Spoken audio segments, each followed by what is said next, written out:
ஆரம்பத்திலேயே பிதத் என்பதற்கு பல்வேறு விஷயங்கள் நம்ம சொல்லி தந்தோம். ஆனா அவங்களுக்கு இதுவரைக்கும் பதில் தரல. இந்த பிதத் நீங்க என்ன பிதத் செய்றீங்க என்று ஆரம்பத்தில் வச்சோம், இதுவரைக்கும் பதில் தரல.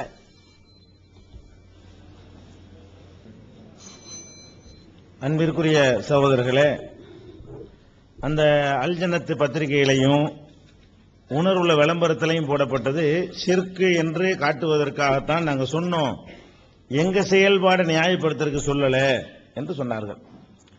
அதாவது ஒரு குழந்தை இல்லை என்பதற்காக வேண்டி மருந்து ஆலோசனையும் வழங்கப்படும் போட்டிருக்கு இல்லையா, அது ஷிர்க்குங்கிறாங்க. மருந்து தர்றது அல்லாஹ்வுடைய வேலையா?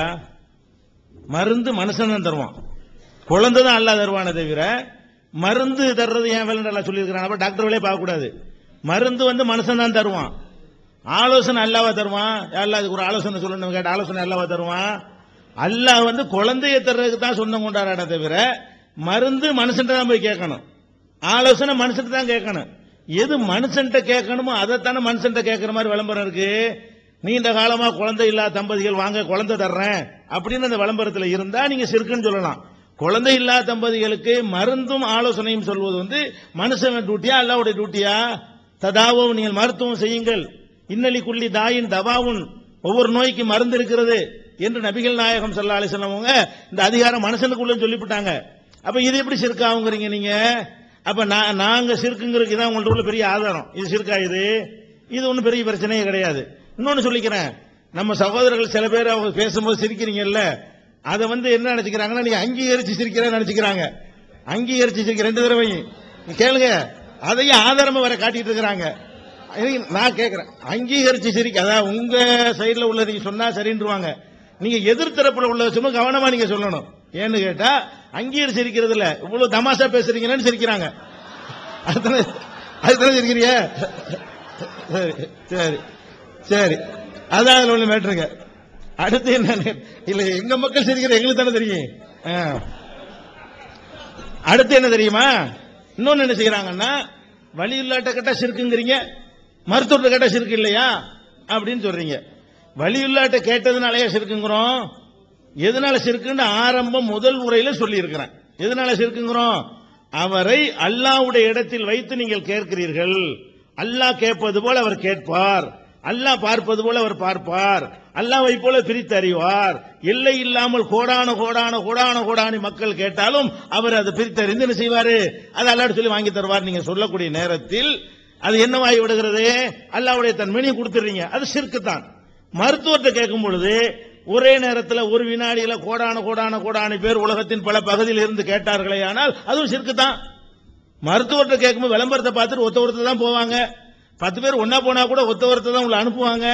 அது மனுஷன் கேட்கிற மாதிரி கேட்கிறாங்க. அந்த மருந்தை கூட எப்படி கேட்கிறாங்கன்னு கேட்டா, மருத்துவரை மனிதர் என்ற இடத்தில் வைத்து கேட்கிறார்களே தவிர அல்லாஹ்வுடைய தன்மையை கொடுத்து கேட்கிறார்களா? நீங்க அவுலியான்னு சொல்லக்கூடிய ஆட்கள்கிட்ட அல்லாஹ்வுடைய தன்மையை கொடுத்துல கேட்கறீங்க. அல்லாஹ் கேட்கிற மாதிரி எவன் வேண்டாலும் கேளு, எங்க இருந்து வேண்டாலும் கேளு, அதெல்லாம் அவருக்கு தெரியும், அல்லாஹ்ட்ட வாங்கி தந்துருவாரு என்று நீங்கள் சொல்வீர்களே. ஆனால் அங்க நீங்க அல்லாஹ்வுடைய கேட்கும் திறனை, அவனுடைய பார்க்கும் திறனை கொடுத்திருக்கிறீங்க. மருத்துவர்கிட்ட அப்படி கொடுக்கல. இது எப்படி ரெண்டையும் நீங்க கம்பேர் பண்றீங்கன்னு விளங்கல. இது எப்படி ரெண்டும் ஒப்பாவும்? அப்ப உங்கள்ட்ட ஒரு ஆதாரமும் கிடையாது என்பது தெள்ள தெளிவாக தெரிஞ்சிருச்சு.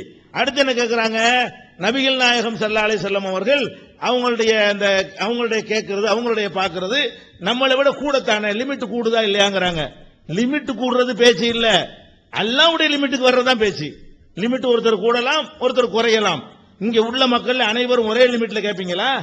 அனைவரும் ஒரே லிமிட்ல பாப்பீங்களா? ஒருத்தர் கண்ணாடி போட்டும் பார்க்க முடியாம இருக்காரு, ஒருத்தர் கண்ணாடி இல்லாம பாக்குறாரு. லிமிட் டிஃபரெண்ட் இருக்கலாம். ரசூலுல்லாஹ்வுக்கு இன்னும் கூடவே லிமிட் இருந்துட்டு போகுது. நம்முடைய கேள்வி லிமிட் ஒருத்தருக்கு அதிகம், நம்மை விட அதிகமாக இருப்பது பிரச்சனையா, அல்லாஹ்வுக்கு போல இருக்கிறது பிரச்சனையா? எதனால நீங்க கேட்கறது நாங்க ஷிர்க்குங்கிறோம்? இவருடைய கேள்வி, இறந்து போன இந்த பெரியார் மகானுடைய கேள்வி அல்லாஹ்வுடைய கேள்வியை போல, அதுக்கு எந்த லிமிட்டும் எல்லையும் கிடையாது. எல்லையும் கிடையாது என்று நீங்க நினைக்கிறீங்களே, அதுக்கு தான் சொல்றோம். இதுதான் அதுல உள்ள ஒரு விஷயம். அதுக்கடுத்து என்ன செஞ்சிட்டாங்கன்னு கேட்டா, இதுக்கு ஒரு ஆன்சர்லாம் பண்ண முடியாது. இது ஒரு அபாண்டம், நாங்க அல்லாஹ்வுடைய இடத்துல வைக்கிறோம்னு சொல்வது அபாண்டம் என்று சொல்லிவிட்டார்கள். இந்த அபாண்டம் என்று சொல்வதை என்ன செய்யணும், அவங்க தெளிவாக சொல்லிடணும். எப்படி சொல்லணும், நான் தப்பா இவங்க நாங்க அப்படி சொல்லவே கிடையாது, இவங்க தௌஹீத் ஜமாஅத்துல அபாண்டமா எங்க மீது போட்டு விட்டார்கள், நாங்க என்ன நினைக்கல, இந்த இறந்து போன ஆளுக்கு எத்தனை பேர் கேட்டாலும் கேட்பாங்க, நாங்க சொல்லவெல்லாம் கிடையாது. லிமிட் இல்லாம கேட்பாங்கன்னு சொல்ல கிடையாது. மனசுல நினைக்கிறதெல்லாம் கேட்பாங்க, நாங்க சொல்ல கிடையாது. அதெல்லாம் நாங்க சொல்லாத ஒன்று அவங்க சொன்னதா சொல்றாங்க. அபாண்டனா தான் அர்த்தம். நீங்க செய்யாத ஒண்ணு நாங்க சொன்னா தானே அபாண்டமாவும். நீங்க எப்ப அபாண்டம்னு சொல்லிட்டீங்களோ அது தவறுங்கிறத டிக்ளேர் பண்ணிருங்க. என்ன செஞ்சிருன்னு யாரும் கேட்டுறாதீங்க. அல்லாஹ் கேட்கிற மாதிரி வந்துடும். அல்லாஹ் கேட்கிற மாதிரி யாரும் கேட்க இயலாது. அதனால அந்த இறந்து போன ஆள்கிட்ட போய் கேட்டீங்கன்னு சொன்னா ஒரு முறை வச்சு டைம் போட்டுக்கிட்டு ஒவ்வொருத்தரா கியூல நின்று நினைச்சுக்கிட்டு போய் கேளுங்க, அதான் அவர் கேட்கும் அப்படின்றாவது நீங்க என்ன செய்யணும் சொன்னா தான் அபாண்டம் இல்லைண்டாவும். எது அபாண்டங்கிறீங்க? நீங்க கூப்பிடவே இல்லையா? அவர்களை அழைக்கவே இல்லையா? பல்லாயிரக்கணக்கான பேர் அழைக்கலையா? பல மொழி பேசுறவங்க அழைக்கலையா? ராத்திரில அழைக்கலையா? பகல்ல அழைக்கலையா? மனசுல அழைக்கலையா? வெளிப்படை அழைக்க எது அபாண்டம்? அபாண்டமாக சொல்கிறார்கள் சொல்றீங்க. நீங்க இதுதான் அபாண்டம். நீங்க செய்வது ஆதாரத்தோட நான் காட்டி இருக்கிறோம். நீங்க அதை சொல்லி இருக்கிறீங்க, கேட்கலாம்னு சொல்லி இருக்கிறீங்க. அதுக்கப்புறம் என்ன அபாண்டம்? அபாண்டம்லாம் கிடையாது. நீங்க சிறுக்கு தான் வைக்கிறீங்க. எதுக்கு அபாண்டம்னு சொல்றீங்கன்னு கேட்டா பதில் இல்ல என்ற உடனே அபாண்டம் நாங்க அப்படிலாம் நினைக்கவே இல்லைன்னா இதுக்கு ஆன்சர் பண்ணுங்க. அப்ப ஏன் கூப்பிட்டீங்க? லட்சக்கணக்கானவர் கோடிக்கணக்கானவர் செத்து போனாலே கூப்பிடுறீங்க. எந்த இடத்துல வச்சு கூப்பிடுறீங்க? அல்லாஹ்வுடைய இடத்துல வச்சு கூப்பிடலன்னா வேற எந்த சக்தி அடிப்படையில் அதை கூப்பிட்டீங்க? அதுக்குரிய ஆதாரத்தை காட்டுங்க. இதுதான் அதுல உள்ள விஷயம். மறுபடியும் குழப்புறாங்க. அதுக்கு அடுத்து நபிகள் நாயகம் ஸல்லல்லாஹு அலைஹி வஸல்லம் அவர்கள் அதாவது நடந்தது நடக்க இருப்பது எல்லாம் சொன்னார்கள் அப்படின்னு ஒரு வசனம் வந்தா புரிந்து கொள்ற விதத்தை பாருங்களேன். நடந்தது நடக்க இருப்பதை எல்லாம் தெரிந்தார்கள் சொன்னா 70 பேரை கூட்டிட்டு போய் கொல்ல போறாங்க தெரியாம போச்சு. ஒண்ணு நடந்ததுல இருக்கணும், நடக்க போறதுல இருக்கணும். அப்ப 70 பேரை கூட்டிக் கொண்டு கொலை பண்றது கூட்டிட்டு போனாங்க, கத்து தர்றது கூட்டிட்டு போய் சகாபாக்களை கொலை பண்ணி விட்டாங்க. விஷத்தை கொடுத்து ரசூலுல்லாஹ்வை கொல்றதுக்கு ஒரு அம்மா முயற்சி பண்ணாங்க. அது உங்களுக்கு பாதிப்பை வேற ஏற்படுத்தினுச்சு. கூட இருந்து ஒரு ஆள் கூட இறந்து வர போயிட்டாரு ஒரு அறிவிப்புல. அப்ப அந்த மாதிரி எல்லாம் பாதிப்பு ஏற்பட்டிருக்கு. அது ஏன் தெரியல? ஒருத்தர் வர்றாரு, எட்டி பாக்குறாரு, உள்ள வந்தோடனே செய்யறாங்க, நீ எட்டி பாக்குறது முன்னாடியே எனக்கு தெரிஞ்சிருந்தா குத்திருப்பேன் ஈட்டினாலங்கிறாங்க. முன்னாடியே ஒருத்தர் தலையை செய்விக்கிட்டு இருக்கிறத எட்டி பார்த்துட்டு இருக்கிறாரு. அது ரசூலுல்லாஹ்வுக்கு தெரியாம இருக்கிறது. சிதறத்துல் முன்தஹாவை பாக்குறாங்க, அதை சுத்தி என்னமோ பல அல்வான்கள் இருந்துச்சு. லாதிரி என்னன்னு எனக்கு தெரியலங்கிறாங்க. சிதறத்துல் முன்தஹா பார்த்தேங்கிறாங்க, அதுல உள்ள விஷயங்கள்லாம் எனக்கு தெரியலங்கிறாங்க. அதையெல்லாம் ரசூலுல்லாஹ் சொல்றாங்க. மூசா நபி மூர்ச்சையிலிருந்து மயக்கமற்று எழுந்திருப்பாரு. அவர் மூர்ச்சையை ஆவலையா அல்லது முன்னாடி ஒரு மூர்ச்சை ஆயிட்டார்ல துன்யாவுல, அதனால அவருக்கு இதுல கொடுத்துருச்சான்னு எனக்கு தெரியாதுங்கிறாங்க. அனைத்தையும் தெரிந்தவர்கள் நீங்க சொல்லக்கூடிய ரசூல் ஸல்லல்லாஹு அலைஹி வஸல்லம் அது தெரியாதுங்கிறாங்க. மேராஜுக்கு போறாங்க. ஒவ்வொரு நபியையும் பார்க்கும்போது மன்ஹாதா இவர் யாருன்னு கேட்கறாங்க. ஜிப்ரீல் அறிமுகப்படுத்துறாரு, இவர் தான் இப்ராஹிம், இவர் தான் ஆதம். நேருக்கு நேரம் மூஞ்சி பார்த்த பிறகு கூட இவர் யாருன்னு கேட்கறாங்க. அப்ப நடந்தது நடக்க இருப்பதான் தெரியும்னா இவர் தான் ஆதம். ரசூலுல்லாஹ்வோட ஜிப்ரீலுக்கு சொல்லி கொடுத்திருப்பாங்க.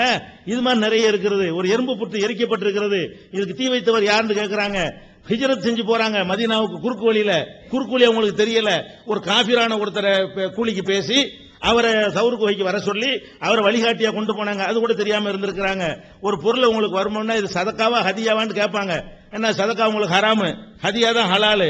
கேள்வி கேட்டு தெரிஞ்சுக்கிட்டு தான் சாப்பிடுவாங்க, சாப்பிடாம இருப்பாங்க. வந்தவனே இது சதக்கா இது ஹதியான்னு சொல்லிட மாட்டாங்க, கேட்டுதான் தெரிஞ்சுக்கிட்டாங்க. அலி ரலியல்லாஹு தேடி வீட்டுக்கு போறாங்க, பாத்திமா வீட்டுக்கு. காணாண்டவன ஐன அலியுன், அலி எங்கன்னு கேட்கறாங்க. ஏன் அலி எங்க இருக்கான்னு தெரிஞ்சுக்க வேண்டியானே, அது தெரியவில்லை. அதே மாதிரி ஒருத்தர் இறந்தவரை கொண்டு வந்தாங்கன்னா இவருக்கு கடன் இருக்குதான்னு கேட்பாங்க. கடன் இருக்குன்னா தொழுகை நடத்த மாட்டாங்க, கேட்டுதான் தெரிஞ்சுக்கிடுவாங்க.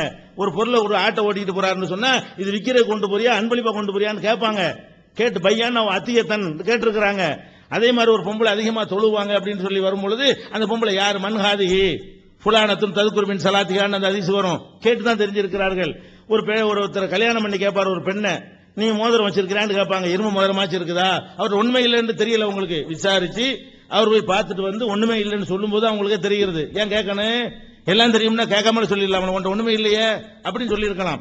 அதே மாதிரி ஜாபீர் பிரயாணத்தில் போயிட்டு இருக்காங்க. மன்ஹாதா யாரு? நான் தான் ஜாபீர். அவ்வளவு நெருக்கமான ஒரு சஹாபியுடைய மகன். அவர் யாருன்னு கூட அப்துல்லாவுடைய மகன். ஆனாலும் அவரை பத்தி தெரியல. ஒரு கூட்டத்தார் வந்தாங்கன்னா மனில் கௌம், அந்த கூட்டத்தார் யார் அப்படின்னு விசாரிப்பாங்க.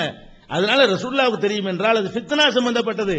நடந்து நடக்க இருப்பது தெரியும் என்று சொன்னா எதிர்காலத்தில் நடக்கக்கூடிய குழப்பங்கள் இன்னொரு அறிவிப்புல அப்படியே வருகிறது. ஃபித்னான்னு சொல்லியே இன்னொரு அறிவிப்புல என்ன செய்யுது, இன்னில அலமுன் நாசிபி குல்லி ஃபித்னத்தின் ஹிய காயினத்துன் ஃபீமா பைனி வ பைனஸா, எனக்கும் கியாமத் நாளுக்கு மத்தியில் ஏற்படக்கூடிய எல்லா குழப்பங்களை பற்றியும் நான் அறிந்திருக்கிறேன். அறிஞ்சு சொல்லிட்டாங்க. என்னென்ன தஜ்ஜால் குழப்பம் வரைக்கும் அவங்க என்னென்ன அறிந்திருந்தாலும் அந்த குழப்பத்துக்கு சொல்ற ஒரு அதுக்கு தான் வந்தாங்க. குழப்பங்களை பத்தி நமக்கு எச்சரிக்கை பண்ற கடமை இருக்கிறது. இதான் விஷயம். டாபிக் அது இல்ல, அது அதுக்கு சொல்லலன்னு சொல்லிட்டாங்க. நாம கேட்பது, நீங்கள் இறந்தவரை கூப்பிடும் போது அவர் கேட்கிறார் என்று நினைக்கிறீர்கள். யாரு கேட்கிற மாதிரி கேட்கிறார்? மனிதன் மகுளு கேட்கிற மாதிரி அவர் கேட்கிறாரா ஹாலிக்கு கேட்கிற மாதிரி கேட்கிறாரா, இதுதான் எங்களுக்கு வேணும். மகளு கேட்கிற மாதிரி கேட்பதாக இருந்தால் அந்த எல்லையை எங்களுக்கு சொல்லுங்க. ஹாலி கேட்கிற மாதிரி கேட்கிறாருன்னா அதுக்குரிய ஆதாரத்தை சொல்லுங்க என்று திரும்ப திரும்ப பல தடவை கேட்டுவிட்டோம். ஒண்ணுக்குமே பதில் சொல்ல காணோம்.